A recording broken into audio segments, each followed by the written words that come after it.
रुकिए, ये कोई आम कहानी नहीं है। ये उस माँ की आखिरी चिट्ठी की कहानी है जो अपने बेटे से कुछ कह नहीं पाई। अगर आप अपनी माँ से प्यार करते हैं तो सुनने से पहले एक छोटा सा लाइक कर दीजिए। शहर के एक पुराने से कमरे में अमन कुर्सी पर बैठा था। खिड़की के बाहर बारिश हो रही थी और कमरे के अंदर खामोशी। टेबल पर एक चिट्ठी पड़ी थी, पीली हो चुकी, मुड़ी हुई और अब तक बिना खोली हुई। अमन उसे कई बार देख चुका था, लेकिन हर बार खोलने से डर जाता था, क्योंकि वो चिट्ठी उसकी मां की आखिरी निशानी थी।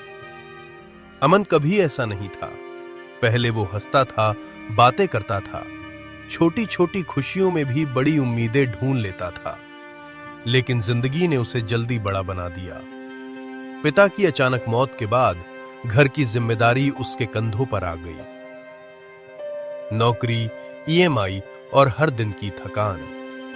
वो सुबह घर से निकलता और रात को लौटता। मां रोज दरवाजे तक आती और पूछती, खाना खाएगा? अमन बस इतना कहता, बहुत थक गया हूं मां, कल। मां ज्यादा कुछ नहीं बोलती थी। वो बस प्लेट ढक देती और चुपचाप बैठ जाती। कभी कभी रात में अमन को लगता कि मां कुछ कहना चाहती है, लेकिन फिर वो अपने फोन में खो जाता। एक दिन ऑफिस में मीटिंग लंबी चल गई। फोन साइलेंट पर था। जब बाहर निकला तो कई मिस्ड कॉल थे।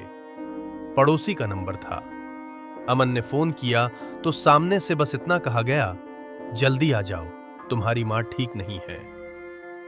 अमन अस्पताल पहुंचा तो सब कुछ शांत था, बहुत ज्यादा शांत। डॉक्टर ने कुछ नहीं कहा। नर्स ने बस एक कागज उसके हाथ में थमा दिया, एक चिट्ठी। घर आकर अमन ने वो चिट्ठी टेबल पर रख दी। कई दिनों तक उसे छुआ भी नहीं। आज पहली बार उसने उसे उठाया। हाथ कांप रहे थे।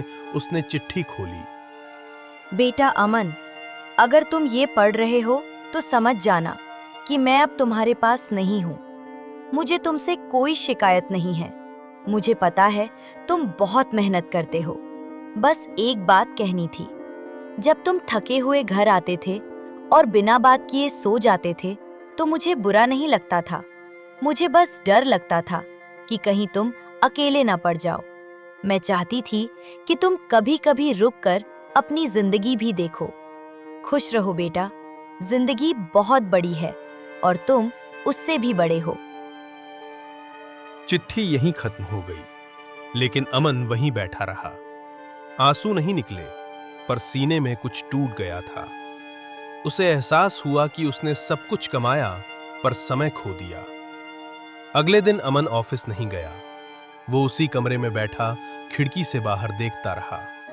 पहली बार उसे बारिश अच्छी लग रही थी।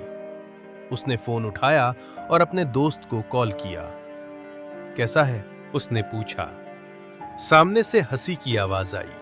अमन भी मुस्कुरा दिया। उस दिन के बाद अमन बदला नहीं, बस थोड़ा रुकने लगा।